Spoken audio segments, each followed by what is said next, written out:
Welcome back to WagerTalk.com. College Bowl action. We've got Notre Dame versus LSU. Bryan, I got to say, Notre Dame started the season out 6-0, rolling along. Then the Florida State game had Florida State in the crosshairs, ready to knock them off, like so many other teams had Florida State in their crosshairs and didn't get it done. But Notre Dame probably came the closest to really pulling it off. And that penalty in the end zone, they lose the game, they don't get the touchdown. And it's just been downhill since. It definitely was. And can you imagine if the Irish would have beaten Florida State there? They probably would have jumped up in the standings. I think there were 5 anyway. They would have jumped up more. They got more hype. It's obviously Notre Dame to their own network or whatever. Yeah. But the lines would have been even more out of whack, and a lot of people would have made some big money going against the Irish after that point. Yeah, Notre Dame, there's no question that they played a cupcake schedule at the beginning of the season. Now, there were some big names on there, but as we've seen, when you look at a schedule that has Michigan on it, has Stanford on it, that looks good for your resume at the beginning, but we've seen Michigan was not a good team at all this year. And Stanford really didn't play Stanford-like football this year. They were just a shell of what they've been in the last few years.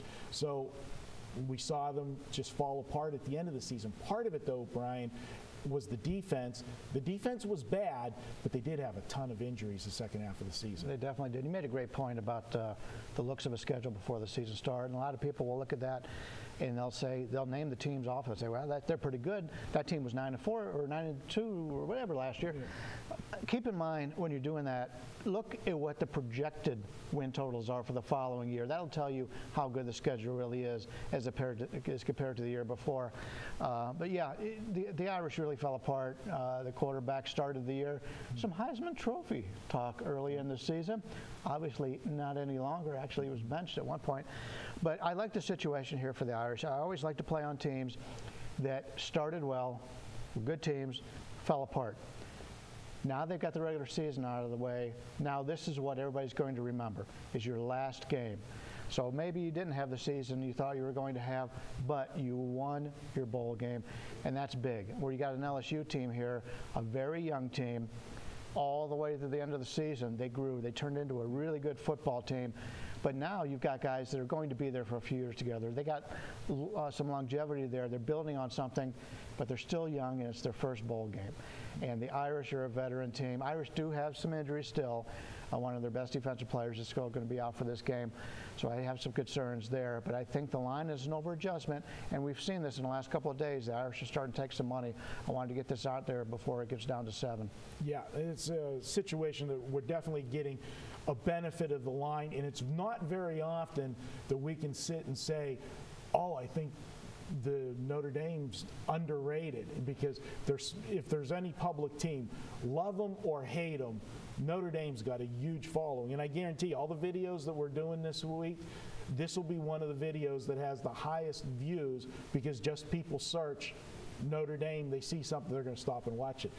It's that type of team, and it has that kind of draw, and Vegas knows that and usually makes you pay a little bit of a premium on a game involving Notre Dame, but in this case, it's not. Yeah, it's similar to the Lakers a little bit in the NBA, where the Lakers are so good for so long, it takes a long time to catch up to them, and now to the point where obviously Kobe's not the same Kobe, and but yeah, if you didn't say Lakers and you just had the stats, you would look at it a little bit differently. Same with the Irish.